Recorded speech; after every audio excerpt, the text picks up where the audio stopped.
Hi, I'm Vanguard Reinreich, and I'm gonna start. Um, I'm gonna try and start making an entire series of the readings of various TGI stories. Um, and I'm gonna start off with the Arcadian Crisis. Um, I might go into other ones such as the story of the second stronghold, or maybe a couple of my owns that I've created, which I don't think anybody likes because they're really bad. But anyways, here it goes.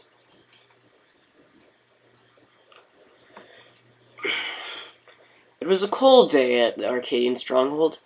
The air was dense with smoke, more than likely from constant campfire. Bradley Simbus stood gorilla face on the wall. Christ, he muttered. It's getting hotter to breathe by the minute. He was a relatively new soldier to the Imperium. He had received a promotion from initiate to guard only a few days prior. This was the beginning of a slew of events that would leave his mind rattled for the rest of his living life. He'd been positioned far down the wall, away from the portion that people usually defend. This was because he showed special interest in long-range shooting, particularly with the LDPR. The bustling entrance to the gate provided little to no value for a long-range shooter. He didn't like being called a sniper. Sometimes about it being just annoyed him. Sorry about that. Not far away, he overheard Commissar Petzla or the Arcadians to line up in the courtyard. His LDPR was an old one, and it's a struggle just to switch on the safety. In the courtyard, he went lining up and standing solid and to await further orders. Petzla looked at them slowly. Is this all we have? She asked. Legionnaire Hayo and Korvac Harkov confirmed this. Petzla then began her briefing. In a few days' time, we're going to invade the United Clans of Roblox. It's your job to ensure that you're prepared and ready for a long fight. Even after learning that they have given something to do, the soldiers perked up considerably.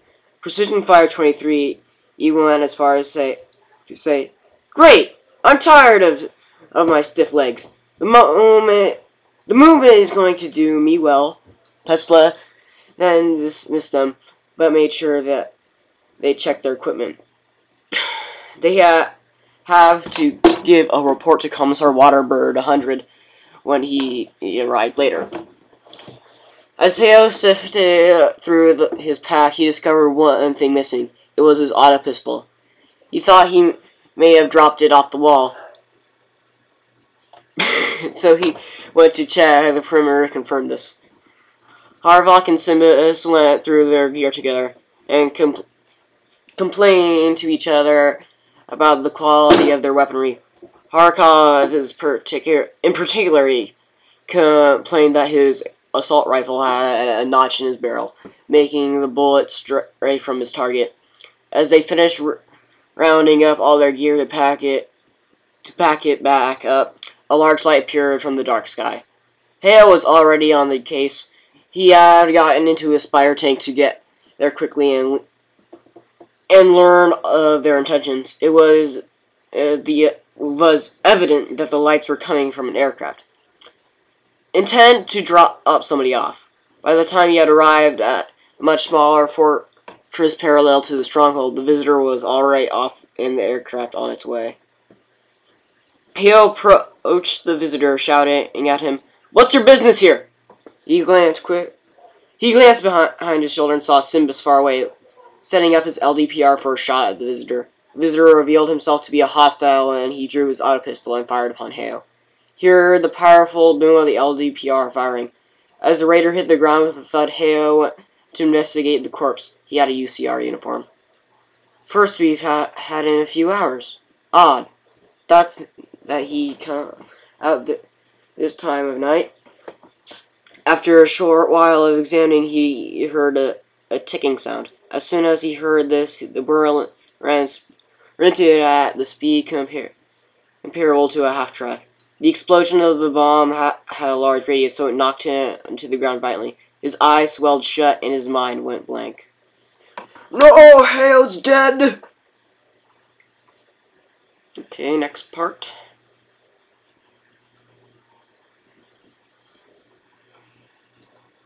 This story is by Tala, in case anyone didn't notice.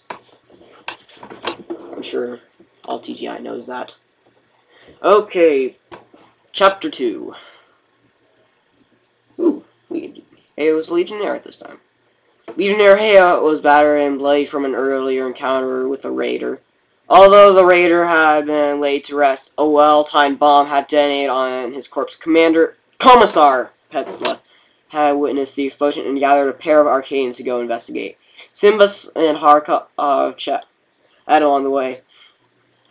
Why would something like this happen at this time of night? It's been one of the most quiet weeks we had ever had, and the UCR sent in a guy to get killed. I don't know about you, but that doesn't seem very democratic.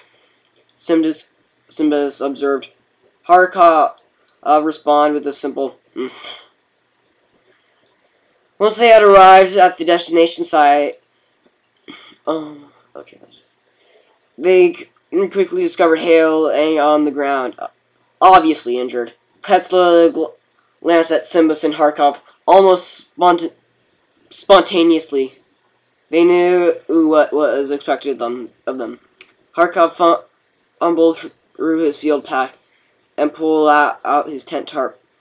It was the best thing he had for this situation.